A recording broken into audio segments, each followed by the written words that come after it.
שלום, אני בר, והפרויקט שלי בהנחיית דוקטור מיכל אלבוים עסק בבניית אינפוגרף ובדיקת ההיתכנות שלו ככלי לימוד להעלאת מודעות לאיתור ראשוני של מלנומה בקרב פיזיותרפיסטים. אז מה בכלל למלנומה ולפיזיותרפיה? לפני 7 שנים אובחנתי במלנומה בשלב מוקדם, ולמזלי הסרה של הנגע הייתה מספיקה.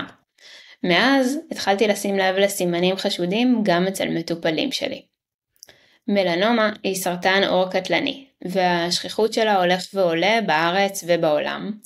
אבחון מוקדם של מלנומה ומניעה הוא הטיפול האפקטיבי ביותר, ואיתור מוקדם יכול להציל חיים.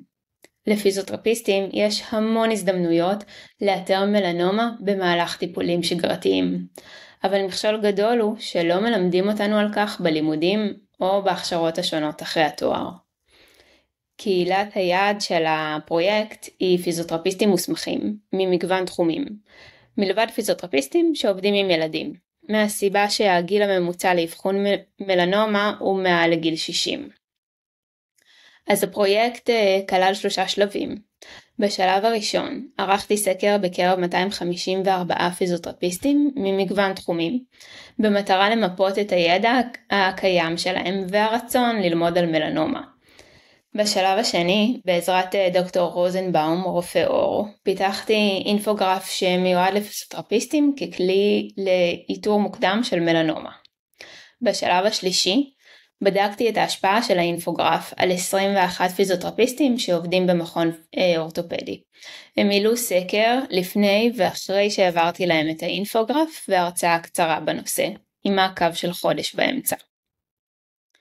הממצאים הראו ש75% מהפיזיותרפיסטים רואים באיתור מוקדם של מלנומה חלק מתפקידם, אבל כ-60% מהם דיווחו שאין להם מספיק ידע בנושא. 94% הביעו עניין בלמידה נוספת. בדיקת ההיתכנות של האינפוגרף במכון הראתה שינוי משמעותי בתפיסת תפקידם של הפיזיותרפיסטים, לצד שביעות רצון מהשימוש באינפוגרף.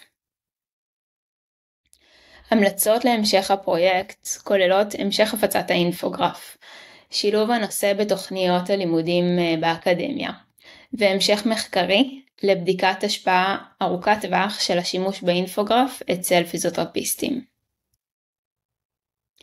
מאז הפרויקט באוניברסיטה הוא הורחב לפרויקט של כל מחוז תל אביב יפו בכללית, ועכשיו ככה מתחיל להגיע גם למחוזות נוספים בכללית. ובנוסף דוקטור מיכל אלבוים ואני פרסמנו מאמר לנושא בכתב העת Frontiers in Medicine. אז האינפוגרף אצלכם, אני לפחות מקווה, אתם מוזמנים להשתמש בו, להעביר אותו הלאה לקולגות או למקומות העבודה שלכם, ותמיד לפנות אליי בכל שאלה. ותודה רבה לדוקטור מיכל אלבוים על הליווי והתמיכה המדהימה במהלך הפרויקט וגם אחריו, ותודה לכם על ההקשבה.